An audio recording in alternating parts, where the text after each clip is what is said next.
Hey, what's up, world? We have an excellent show for you today. Typewriter Tim is about to show us what he does and how he does this thing. Stay tuned, all right?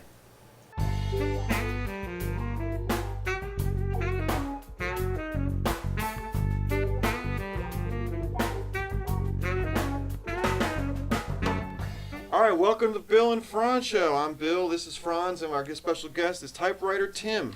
How you doing? All right. All right. So let's just jump right in. You got a typewriter. What's going on with that? Well, a long time ago, I had a spiritual vision. My grandfather had passed away, and after his funeral, I was in the basement of my parents' house, and I looked across the basement, and I saw my mom's old typewriter with a blank piece of paper with a light beaming down on it. And I'd happened to sign up for my very first open mic a week before, not knowing I would find that typewriter. And so I took that typewriter to the venue that night and started typing my grandfather's name over and over again. And then it just kind of snowballed from there. We kept doing the open mics, and week after week more musicians would show up, and it just exploded into a giant funk, hip-hop, jazz fusion band that was always different, and we never did any songs, and I still don't do songs. We just play for hours at a time. Wow. Man, you know what? That's one of the best inspirational stories I heard in a long time when it comes to creating music. That's real cool. So I guess my next question is, so how did you come up with the whole idea of turning this typewriter into a musical instrument? Because I'm seeing it's plugged in and everything. Yeah, a friend of mine, a guitar guy, put together this rig to make it sound better, because we used to put a microphone on it, but the typewriter sound is so faint that we were having a hard time hearing it over the whole band and over the PA and all those kinds of things. So my buddy saw this problem, came up with the direct sound rig so you can hear it, comes through crisp and clean and whatnot. And the typewriter is a symbol for communication. It's an antiquated machine. It's part of the evolution to the computer and all these things. And so I just use it to make beats because I don't have a drum set, and so I just love playing the typewriter. Cool. I like that. Love playing the typewriter. Y'all hear that? Love playing the typewriter. I like that. When you first jammed, where was that? And it was an open mic. Where was that? Yeah, I was in Lawrence, Kansas. I went to school at the University of Kansas, and I was going to art school and painting and doing all these things, and all this stuff kind of just came together and hit me. I just signed up for the open mic on a whim. I was just going to make up some poetry and play a little hand drum or something that I had, and then boom, the typewriter came, and then it just avalanched from there, and it still keeps going. And that first performance was solo, right? There was no... Completely solo. I was crying my eyes out thinking of my grandfather, because we had just buried him the day before, and it was just a very powerful experience. And the crowd picked up on it, and then the musicians started showing up and so on. It's been an amazing spiritual experience, actually. That's amazing. Yeah. Sounds like destiny. Sounds like something just, that's cool. That's exactly what happened. And the typewriter kind of expresses itself for me, because through the improv process, it's about not trying to do something, that just allowing things to happen. When you're dealing with 10 musicians who don't know what I want, don't have any songs to go back to, you really have to open your mind and your heart to let the music flow and to trust each other to come up with cool sounds and do what I do, so that I can be a vehicle for whatever communication is happening through me in the room. It's kind of hard when you don't have any songs. You have to pull energy from the room, and I'm always telling the crowd that the sound of the music and the words that I'm saying has more to do with the audience than it does for me trying to say something, because I'll run out of things to say after a little while, and I'll notice that I'll start having feelings or thoughts that did not come from me. And I've had people after the show tell me that I kind of read their mind, that they were thinking of something, and then all of a sudden I would speak to it.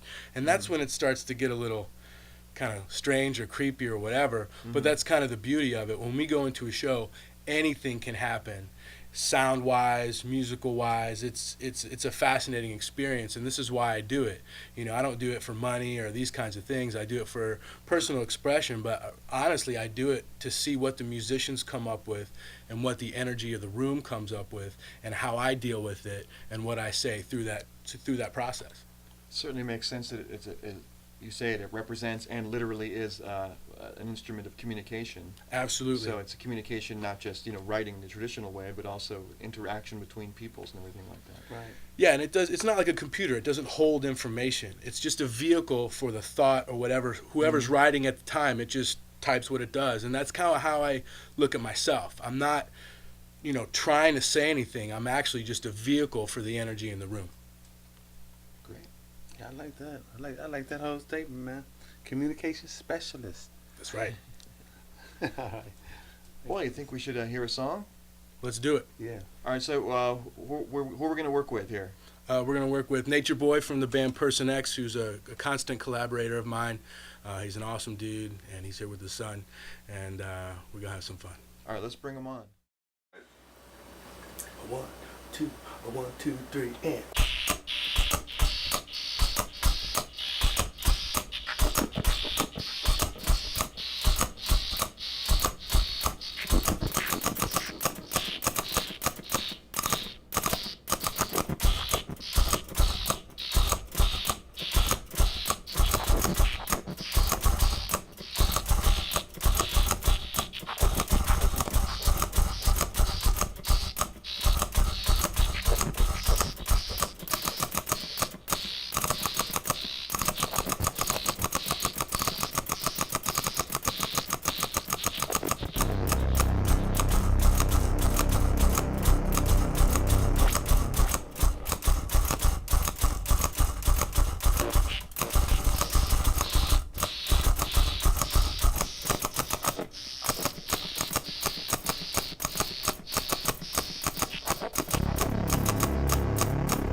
Woo! Way to go, Tim! Way to go, Tim! We did it. All right, welcome back to the Bill and Frantz Show. Nature Boy and Typewriter Tim just did their thing. Thank you. Yes. It was tight. Real tight. You know. So I need to ask this question, man. How did y'all come up with that that number? It was real nice. You know, I do a lot of just creating beats, starting out, creating stuff with no real agenda, and as it starts to come together, you know, I've been working with Tim long enough, so you know, I know what kind of style that he's going to really want, and what he's really going to jive on. So I'll, you know, eventually I just decide, you know, this one's for Tim, and I just keep it there. And so, you know, it's just another one in the catalog of junk I create. And, you know. So it's a vibe. Y'all get together and it's just it's natural. Yeah. We've been playing off and on for what, like 5 years or so. 4 Yep. years? Well, one thing I like to do is I like to torture Jeremy with the concept of I don't know what I want, but I know what I don't like. Yeah. I do it Kubrick style, but Jeremy's really great because, you know, he's one of the few electronic artists that I've ever worked with to be able to handle the concept of improv. And what you have to understand is Jeremy's a very planned individual. He likes to know what he wants and what I want and all these kinds of things. So I've constantly challenged him to let all that stuff go and just allow things to happen, because as an artist, that's what I'm all about. So I just thoroughly enjoy torturing this man with my concept. Right, yeah, I'm very meticulous and prepared and all of that. And, you know, I understand the concept of improv. I was a drummer originally, you know. I started playing drums when I was, you know, really young. But as I got more and more into electronic music, obviously there's a lot of programming, sequencing, and it's all just kind of, you know, it does what you tell it to do. So the concept of jamming or improving or going on for 2 to 4 hours in a show, you know, it's like, it doesn't work like that, Tim. It's kind of a computer. It just does its thing and it doesn't jam with you, you know. Just but interact. he pushed me, and he pushed, you know, one of the other cats that we play a lot with is Proletarian. He and I were in a group together, and he really pushed us to push electronic instruments. So, you know, it's kind of fun to do and be able to say you can just jam on electronic stuff. You know what I mean? Yeah, which is very rare. For anyone who doesn't know, improv on electronic things of that nature, it's all programmed. But with us, it's not programmed, because at any point in time, I could go way off in left field, and Jeremy and everybody has to kind of deal with that, and we kind of work to that. And to the Right. flip note of that, Jeremy kind of takes me out of the clouds and helps me put a foot on the ground, and always gives me a great beat to jam to. Because with the Typewriter, if it's just me, I'm the guy with the pen. It's annoying. But with the right accompaniment and the right people and the right energy, it actually turns out to be quite amazing that a most annoying situation can turn into the most beautiful situation. That's the beauty of collaboration. Yeah. That is You know what right. I'm saying? It is, and he's also, you know, it's not just me or Prol, you know. Tim's got like this roster of, you know, like 30 musicians in St. Louis that he'll draw from, and they do all kinds of crazy things. Like, you know, there's didgeridoo, there's accordion, there's, you know, bass drums and guitar, the whole bit. Like at any night, you could see any number of bizarre instruments that you don't normally see on a given day. So it's kind of cool that he brings all these people together, people I would have never met if I hadn't, you know, hung around Tim. That's real cool. So you cool cats got your vibe together. Yeah. And so y'all definitely deliver flavor that people will savor. That's what you're saying. That's it. That's exactly what we do. That's it. Okay, all right then. All right.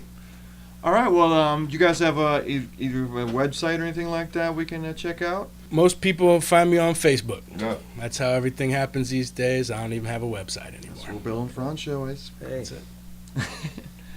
All right, and you guys got any shows coming up? January 31st is my birthday. I got about 30 musicians showing up, and none of us have any idea what's going to happen. And that's the Venice Cafe. The Venice Cafe. All right. Hey, hell of a show today on the Bill and Frantz Show. We enjoyed it, and we know you will.